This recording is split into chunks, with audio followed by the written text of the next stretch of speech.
bad hands. Are we the lost generation? Planet Earth, our home, is at a breaking point. Abused by the generations that came before us, the delicate balance that fosters life is starting to crumble. Financially, we stand at the edge of a cliff. Our generation will inherit more debt than any generation that has come before us. The North American dream of owning a house is no longer an attainable goal for most. People are moving further apart. Countries are more divided and governments are more polarized than ever. There is an undercurrent of distrust in society. Once stable fixtures, we have come to be weary of our political parties and our religious institutions. And they say that my generation is lost. We don't talk. We don't see each other face to face anymore. We spend over 7 hours a day on a phone or a tablet, physically separated from family and friends. And they tell us that our future careers are in jeopardy. At the cusp of artificial intelligence bounding forward, many of the jobs that were once so certain and so secure may not even play a part in our future. On top of all of this, my generation's growth was stunted by a global pandemic that turned the world upside down. So it's easy to see why teen depression and anxiety rates are spiking. What do we have to look forward to? Well, I'm here to tell you that they are wrong. Our generation, the generations before us, faced huge shifts in society through massive change in technology, such as the Industrial Revolution, and faced global health crises, such as the Spanish flu. They confronted the horrors of the First and Second World Wars. We too will face challenge and adapt to change. And guess what?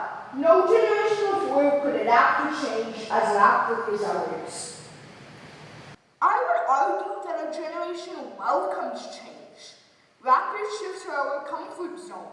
Switching from an iPhone to an iPad to a laptop to a desktop is second nature to us.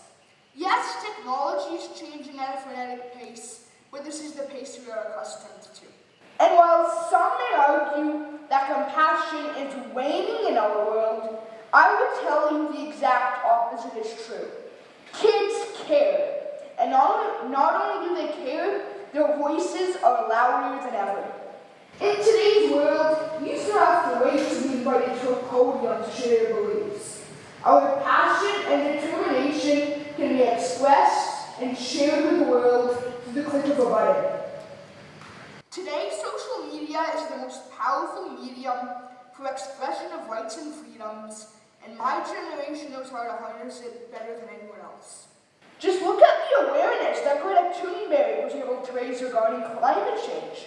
She became one of the world's best-known environmental activists at the age of 15, inspiring not only millions of children on the globe, but also impacting global policy change. She single-handedly brought human-induced climate change to the forefront of the news around the world. And what about Malala Yousafzai, the Pakistani education activist? Malala became the youngest Nobel laureate in history, and her advocacy has grown into an international movement bringing women's right to education to the forefront. Our generation will achieve more and is day by day having more impact. Even on the most academically challenging tests of intellect, chess has been championed by youth. A few months ago, Yukesh Domaraju became the youngest world chess champion at the age of 18. No one would have ever thought that such a young person could topple every other chess grandmaster. Not only are we thriving at an earlier age, not only are we making our voices heard, but we are making more healthier choices. We are drinking less alcohol and smoking less tobacco than our predecessors. Binge drinking is on the decline. Youth tobacco use is the lowest it has been in 25 years. We are more in touch with our emotions and mental health, and equality, fairness, and inclusion are part of our makeup. So when they tell my generation that we are losing hope, When they tell us that we will not achieve what the generations before us were able to achieve, when they tell us that the good times, the genuine relationships, the simple joys have been lost, we cannot help but smile. Why? Because we see a bright future ahead, one where we will have the know-how and the tools to make a positive impact on our planet. One where we will respect one another's differences and work globally to support each other. A future that we don't fully understand. One where our biggest dreams have yet to even be imagined. And you know what? We're okay with that. Thank you so much.